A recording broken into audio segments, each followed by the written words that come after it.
Welcome to this Inventor tutorial.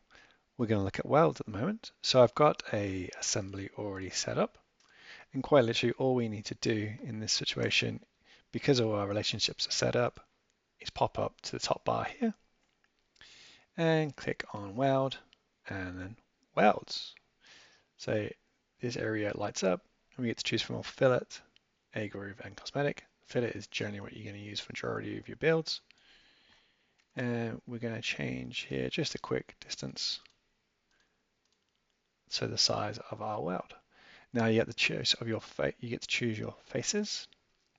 So we pop down here and click our face, one, and then our second face, which is two. As you can see, the weld's been created.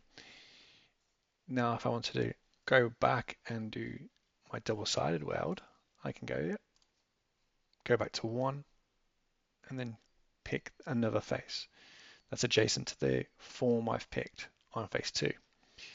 But if I go to face two again, I can also go around and build that weld up to cover the whole form. So my first structure now covers the face of my second structure. And then that will do that again for the adjacent face, which I've clicked on before.